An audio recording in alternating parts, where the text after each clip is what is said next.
Hi, my name is Cindy Connell, and I am currently domiciled in Columbia, South Carolina, as a registered nurse. I was born in the Philippines many summers ago, and I migrated to America in 1978 to fulfill my dreams of living a life of prosperity in the land of milk, of honey. America to the minds and consciousness from the outside world, especially coming from the third world country, has full of opportunities and wealth to share to every American and everyone living the life of opulence. It has been more than 2 scores since then, but here I am still working as a slave of this land of milk and honey. And everywhere I see, everyone is working as hard as anybody else, sometimes to only make both ends met. I must admit that I have better take-home pay than most in the hospital I work for, but I still work as hard just like anybody else because the standard of living is also very high. Opportunities like TBC is therefore a boon to me, especially coming from my brother who is an economist, book author, writer, promoter, producer, songwriter, printer, publisher, numerologist, and entrepreneur. It did not take me a second to tell him to register me like ASAP. RJ was credibly right in telling me that even in a vast and prosperous land like America, poverty is also such a dismay. He explains this as a deliberate and strategic move on the part of the powers that be as a conscious and intentional move to perpetuate a socio-capitalist system as a discrete form of enslavement and control. By their control of the media and almost every institution in America, people no longer realize that they have been entertained by their elite controllers in a manner and in a fashion that mainstream America will not broil up from their handicapped situation. He also shared his comments and opinions about the negative comments and accusations of so many trolls alleging the TBC as a scam. He explained to me that most of the initial accusation of every seeking and researching TBC prospect is the comment that TBC is not registered in the public market exchange, hence a scam.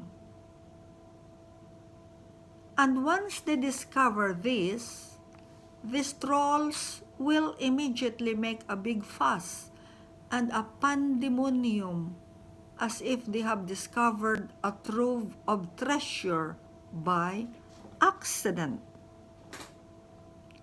Then you will see a big word, scam, scam, scam, all over the internet, especially in the Facebook, where trolls are a dime, a dozen by the thousands.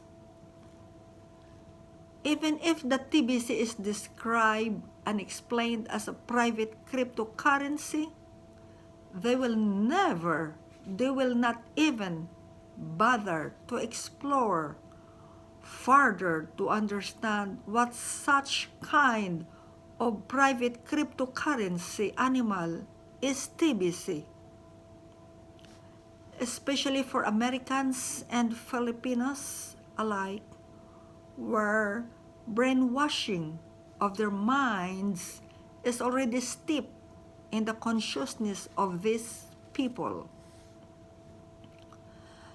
So when I was first approached by my brother RJ to join TBC, or the Billion Coin, he explained to me in the best he could, as he was also new to the TBC community. But because he sounds so excited, I was easily infected by his passionate delivery in explaining TBC. This is how I understood it then. TBC means the billion coin. TBC is 1 billion euro dollar when a total of 1 billion members shall have been achieved. With every new member coming into the community, 1 euro dollar is added into the price of the TBC. This is the formula of TBC pricing. And with a membership agreement, and no one is allowed to sell TBC at a discount. Therefore, this is the only cryptocurrency which price shall never go down. This is a private slanted agreement among the members so that TBC is not in the market exchange, which is a public domain. Remember, we operate privately. Can you imagine if we have 1 million billionaires in our TBC community? Plus 1 billion millionaires spread all over the globe?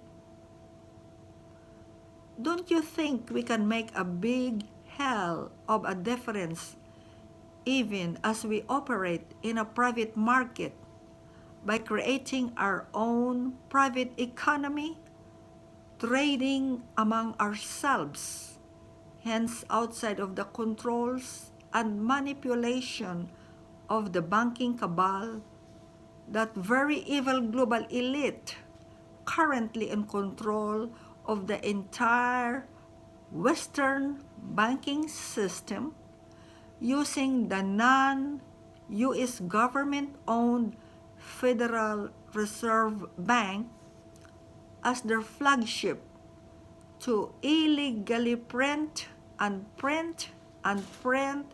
US dollars without the benefit of gold reserve as backup, which is in gross violation of the Bretton Woods Agreement. The good news is their days are over. Even their new one world order agenda may not hold water anymore. The world is now starting to realize their deceptions, their criminality, and their eventual demise. Many countries in the world now are no longer accepting the US dollar as initiated by the BRICS countries consisting of Brazil, Russia, India, China, and South Africa. And as of late, other countries joined the bandwagon. In fact, from my most recent talk with RJ, he was telling me that thousands of indictments have already been filed, against these cabal banksters. He was saying that this will not take much longer and these dark personalities will be transferring their addresses inside the prison cell.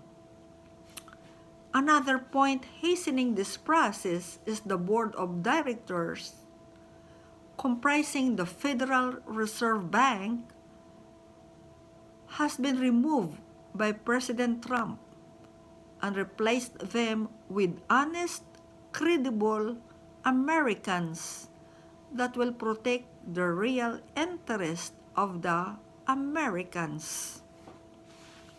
This is a very significant news for every American if we have to consider the fact that these elite bankers use the Federal Reserve as their milking cow, even in the most sinister manner, so as to control the banking system all over the world, save for a few like the BRICS nation. In the Philippines, being still controlled by the influences of Puppet America due to their control of the media and the deep brainwashing they have nurtured into the minds of the Filipinos since the dawn of the 21st century. That colonial mentality is still here. Our central bank is another puppet in their strings, being privately owned and controlled by these international banking thieves and mafia.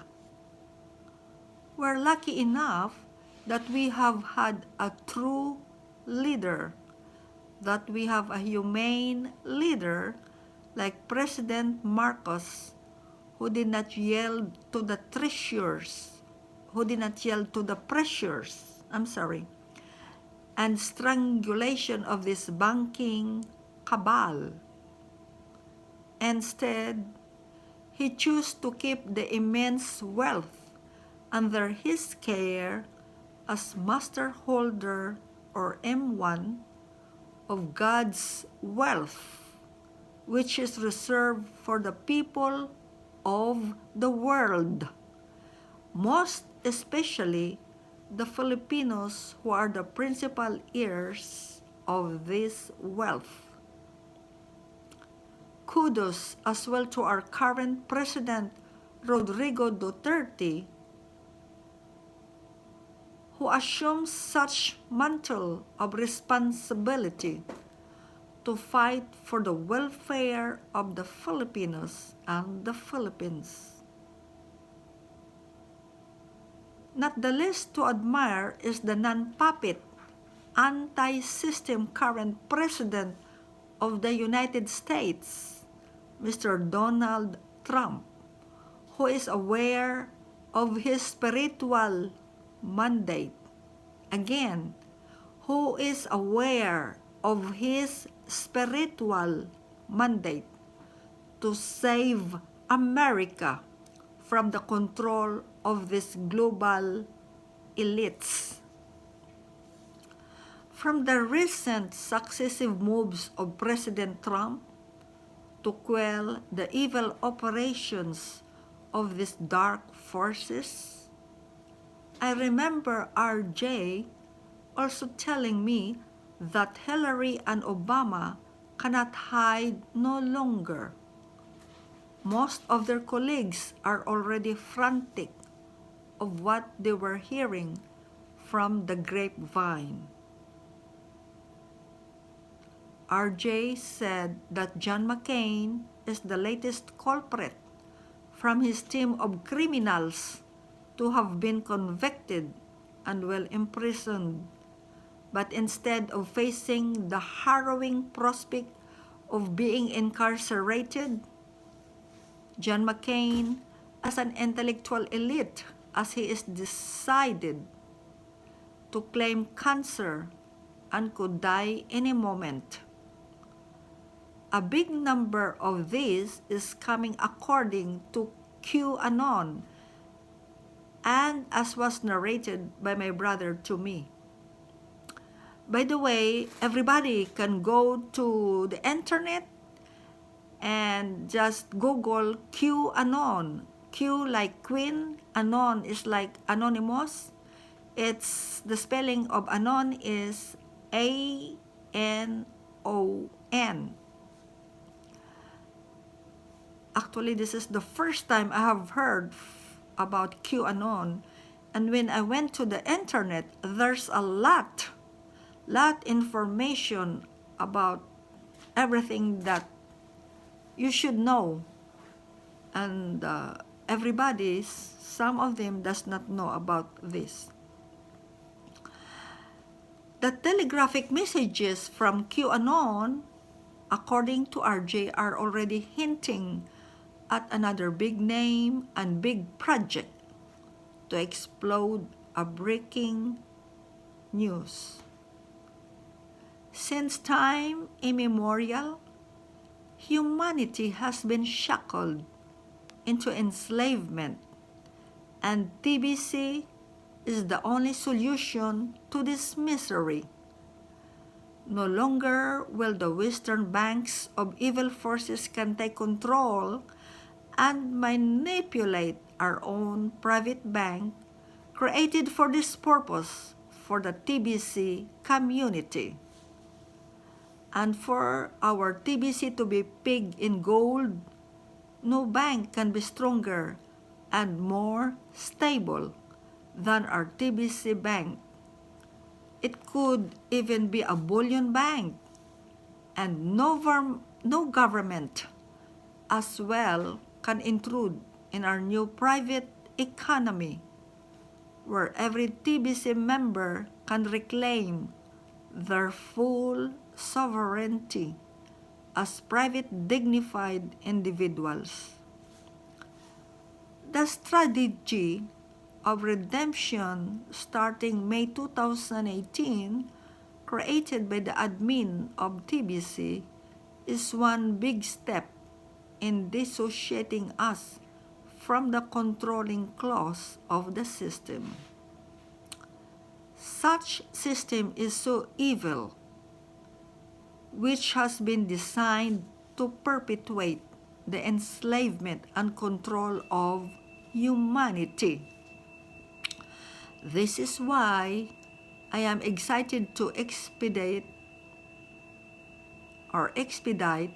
registering our members before the September 30, 2018 redemption window closes, hoping that we can catch up when the fiat exchange is implemented immediately after migration to the new coin system.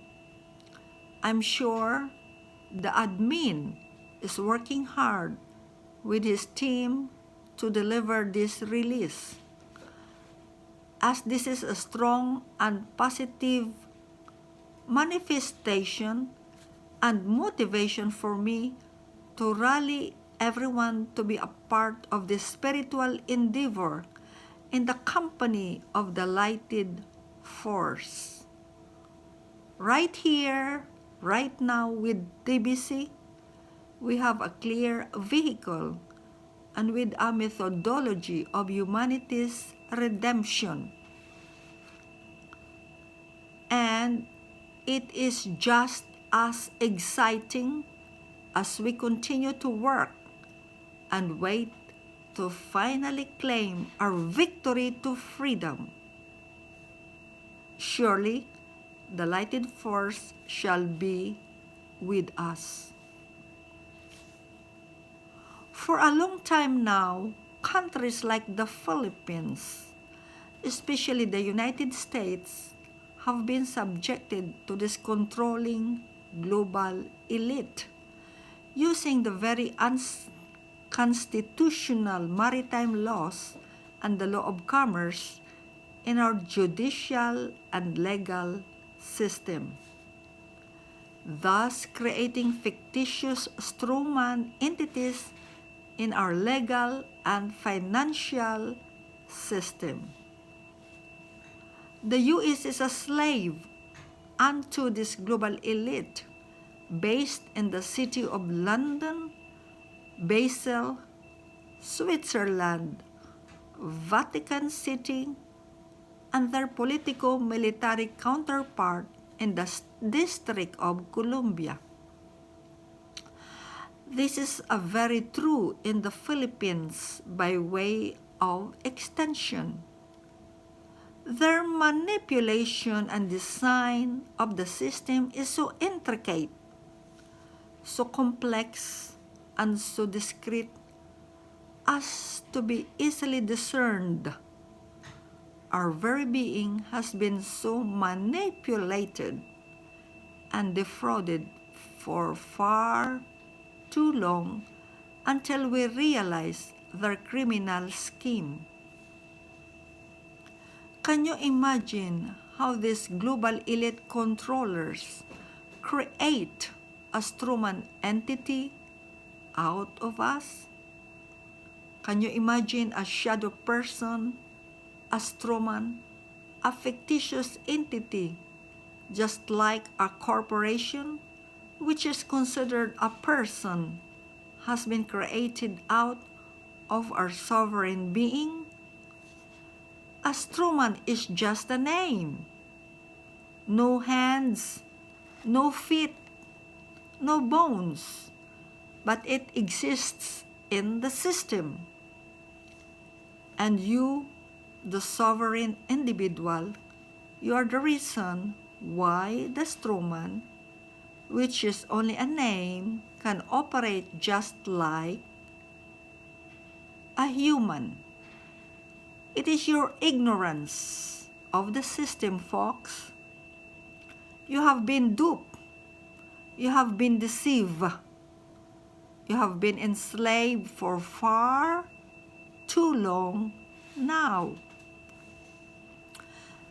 This is why, for example, our names are spelled in all capital letters, as printed in our ATM cards, our credit cards, our driver's license, our social security cards, and every form of publicly generated ID cards, including our names printed in our electric bills and water bills.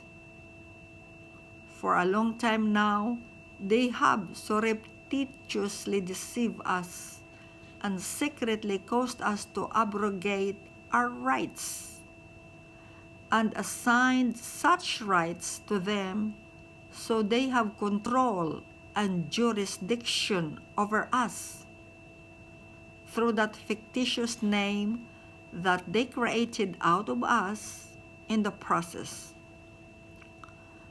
To make this concept clear by way of illustration, realize that at the very start, upon birth, understand that a birth certificate is immediately issued to a child. Notice how all the letters of the name of the child and the parents are written in all capital letters. Further, notice the attached affidavit of the parent, how the name of the parent, normally the mother, is written in caps and lower. This is because the name of a sovereign individual is legally written in capital letter for the first letter and small letters for the subsequent letters. As legal guardian of a child, the innocent sovereign parent have been used and coerced to sign such affidavit as witness, not knowing the legal consequences of parents' ignorance. Unbeknownst to many, the evil system has just created a strawman or a fictitious entity out of the child who is now a subject. In legal terms, subject means hence all Z of the United States of America are nothing but subjects, slaves. And take this. Once you are issued with a social security card, when we work, such Truman name becomes a tool and used as collateral for secret loans created by and for the benefit of the financial system. A secret trust account is therefore created for that strawman. And how is that loan paid back? Your human labor. Your employment allows you now to make SS payment, contribution, and payment of taxes, which virtually becomes the mortgage payment of these loans. SS means Social Security. In the US, nothing can be worse than the private company called the IRS illegally collecting income taxes from the US citizen, slaves, to pay for the perpetual debt of their government as payment to the private bankers, since the Federal Reserve Bank has been established on that unfaithful day of December 23, 1913. In short, the income tax paid by every well-meaning American is forwarded to the Department of the Treasury, which then forward such money to the Federal Reserve Bank owned by this private banking cabal represented by the Rothschild. Your income tax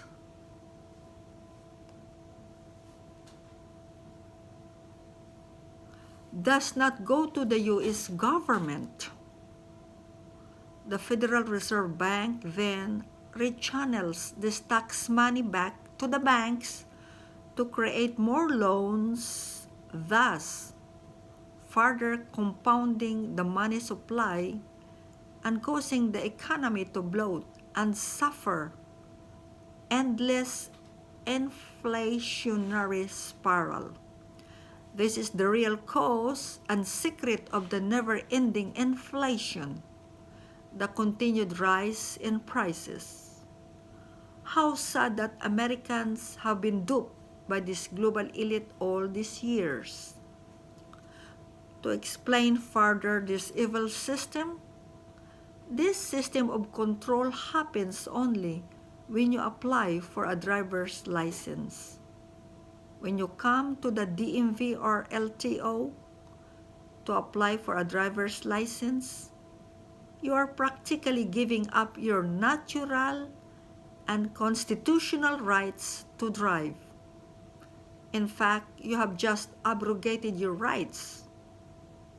In exchange, the Motor Vehicle Office gives you a privilege to drive. Being under their jurisdiction now, you have no choice but to follow their rules and whatever regulations they will stipulate.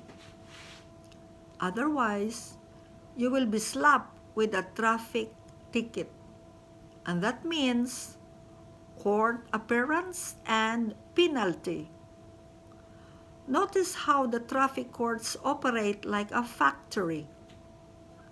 It is so commercialized because these courts are exactly designed this way to generate more profits for their lords. Understand that these traffic courts are private enterprises as cohort of the very privately owned and operated prison system.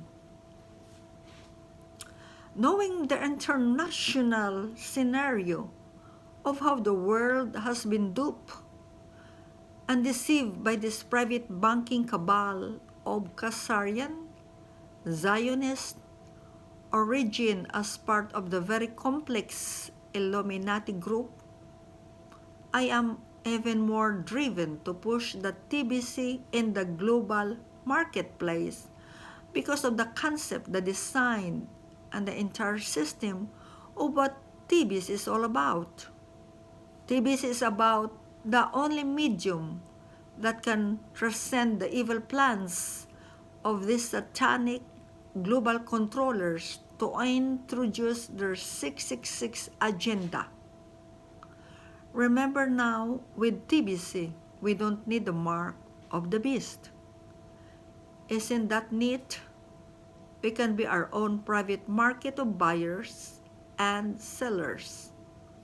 With a cohesive and tight TBC community armed with such purchasing power, the outsiders will be lured to sell their goods, products to us, but according to our terms. True freedom, like true redemption, starts with knowingness of being enlightened to the very many facets of truth which have been kept from us. Practically all of our belief system. Just try to think of any belief system that the global elite has never tampered. Deliberately, we have been deceived in all aspects of our lives, from religion to education, to the media, from the very foods we eat, to the very pharmaceutical, so-called medicinal drugs we take, even to the very computer games of how our youth are secretly brainwashed and programmed to become non-analytical thinking humans. To create bioproducts or biorobotics amongst our youth, to the very legal system they have created so as to forever perpetuate their control of us, and most importantly, to the very money which affects all of mankind. With TBC, it's the start of redemption. We can now redeem our sovereign rights as we begin to educate our members all over the globe about our private world governed by the magnanimity of the heart, with such brilliance of a mind to have created a gem such as TBC, and with a compassionate and loving spirit that only a godly, godlike, human like the admin can deliver, I salute you with fervent prayer that you will have the guidance and countless blessing of our Father. Have a good day to everyone once again. May the force of the Father be with you. Again, thank you very much, admin, for creating TBC for all of us and for helping us. Maraming salamat po. I would like to see you again on my next broadcast.